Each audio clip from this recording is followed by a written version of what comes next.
Bonjour à tous et bienvenue dans votre émission pour découvrir les 7 infos de la semaine qui ont été sélectionnées pour vous. Convaincus que le RIC, le référendum d'initiative citoyenne, ne serait pas instauré par le haut, les Gilets jaunes aveyronnais ont décidé de le faire à partir du bas. Dans la commune de Saint-Afrique, les habitants ont en effet pu s'essayer à la démocratie directe en prenant part au RIC. Ils étaient appelés à se prononcer sur 3 propositions qu'ils avaient eux-mêmes définies en amont. L'utilisation de produits biolocaux dans les cuisines collectives, l'interdiction du glyphosate dans la ville et l'intégration du RIC dans les prises de décision de la commune. C'est une première nationale. Dans la salle mise à disposition par la mairie, avec isoloir et urnes, les Gilets jaunes à l'origine de ce projet expérimental n'ont pas boudé leur plaisir face au succès rencontré par leur initiative. Le RIC ne dispose pas à l'heure actuelle de cadre légal. Les résultats du vote ne seront donc pas contraignants, mais ils seront malgré tout étudiés par le conseil municipal le 27 novembre. À quelques mois des élections municipales, le maire de la ville, Alain Fauconnier, membre du Parti socialiste, a d'ailleurs fait le déplacement pour glisser un bulletin dans l'urne. Donc on a élaboré toute une démarche pour recueillir des propositions. Donc il a d'abord fallu informer la population, ensuite on a recueilli sur 15 jours seulement des propositions, on a eu 41 propositions.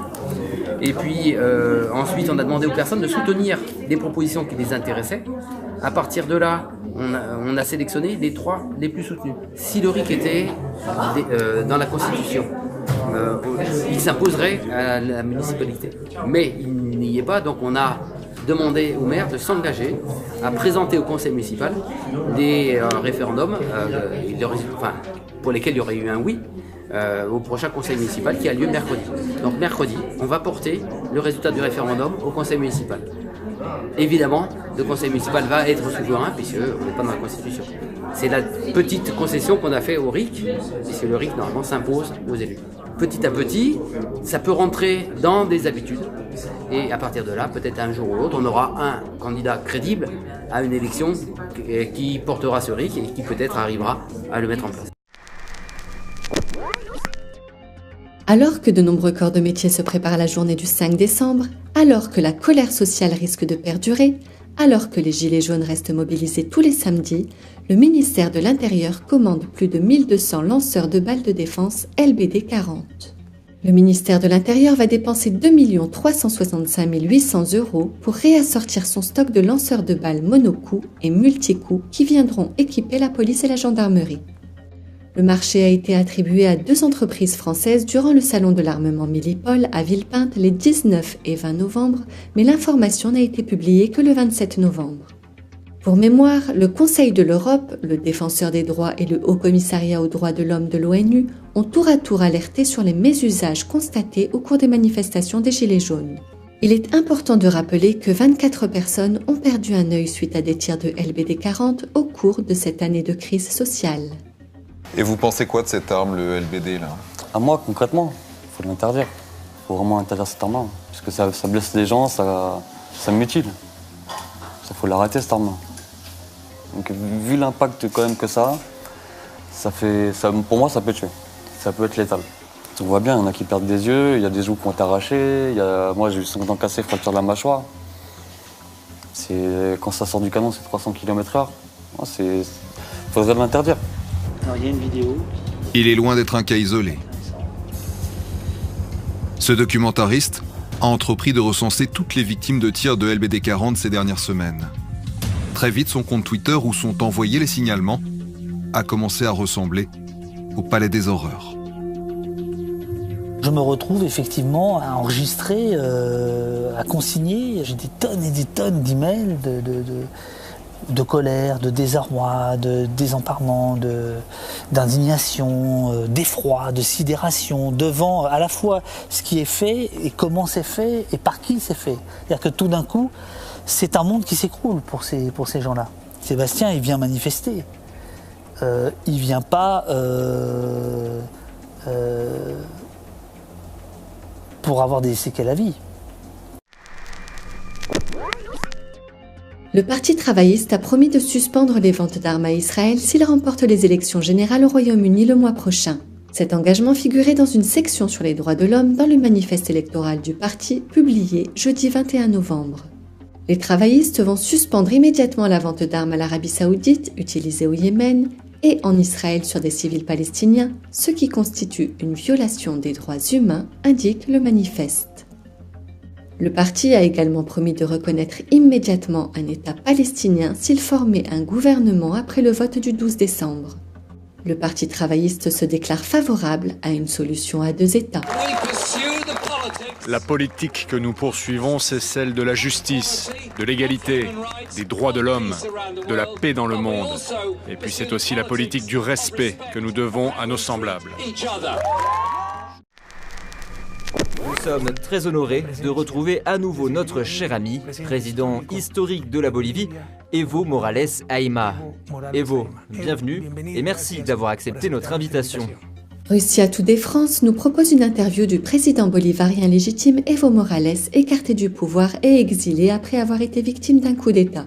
Celui-ci répond aux questions de l'ancien président d'Équateur, victime autrefois d'un coup d'État fomenté par l'impérialisme américain. La fraude est une chose objective. S'il y a eu des fraudes, on peut recompter les votes et vérifier.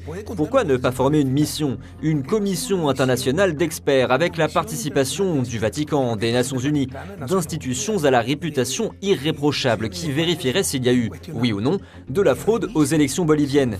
S'il y a eu des fraudes, que l'on sanctionne les responsables.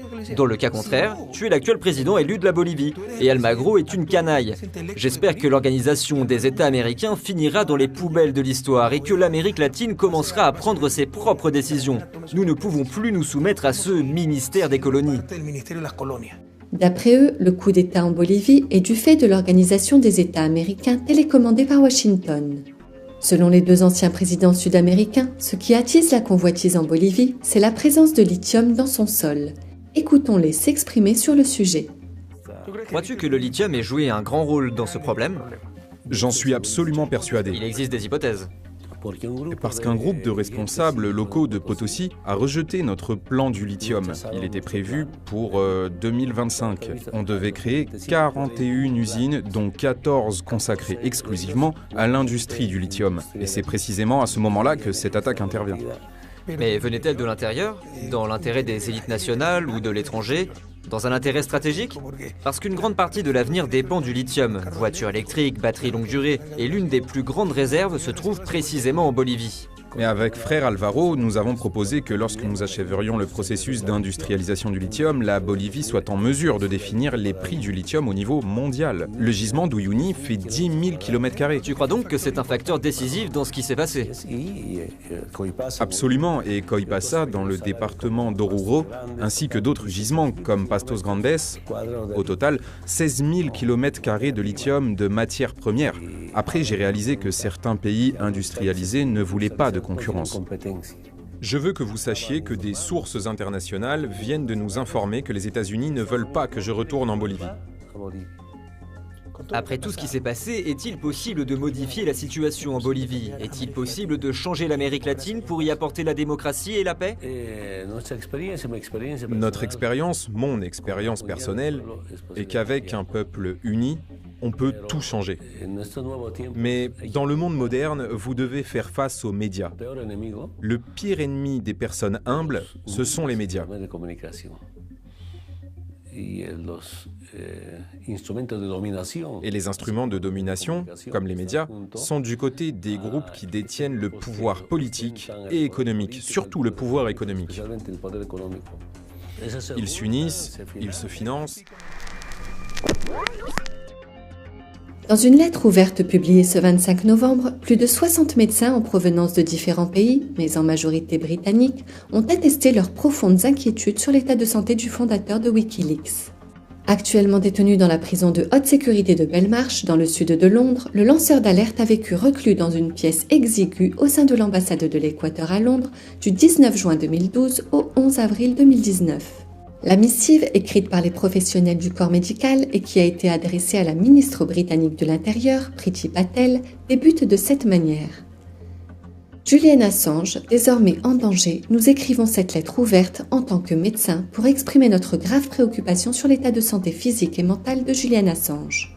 Nils Melzer, rapporteur spécial de l'ONU sur la torture, avait déjà exprimé ses craintes début novembre en affirmant que la vie de Julian Assange était désormais en danger. Il résiste malgré les 23 heures d'isolement quotidienne, malgré la cellule individuelle donc dans l'aile sanitaire de la prison. On sent l'effet sur le corps en fait.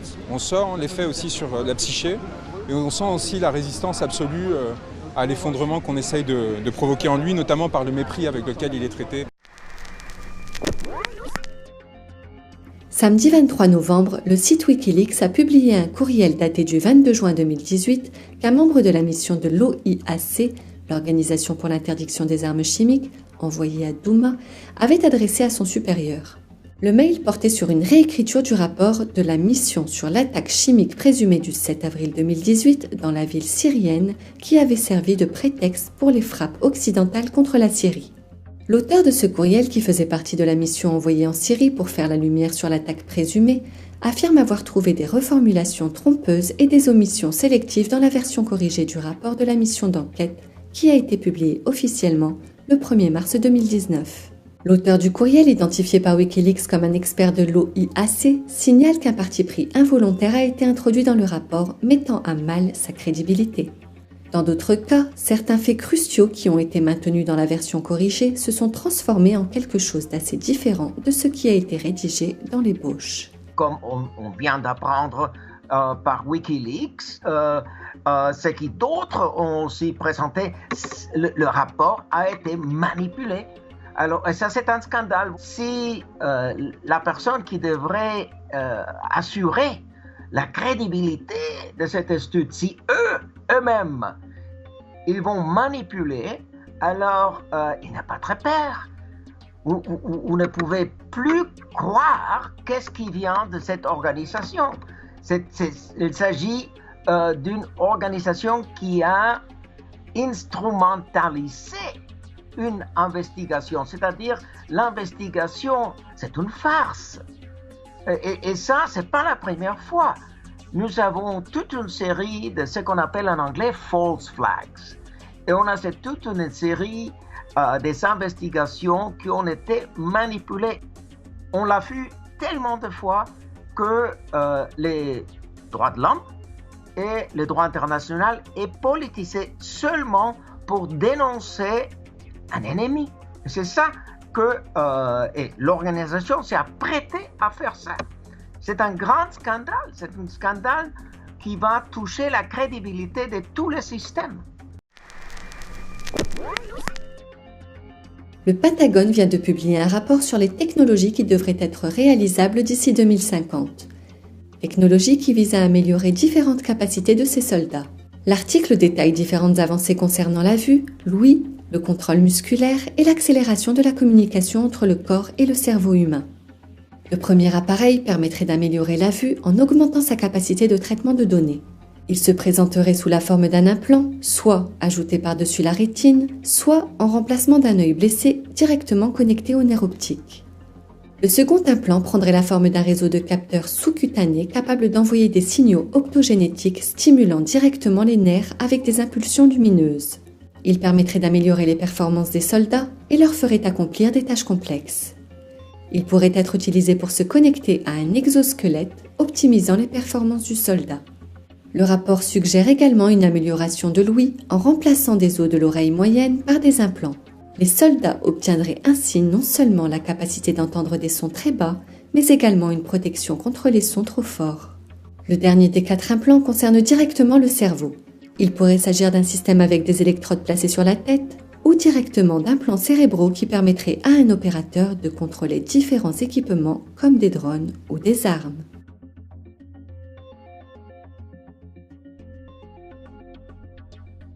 C'est la fin de cette émission, merci de nous avoir suivis. On se retrouve la semaine prochaine. Restez en quête d'infos.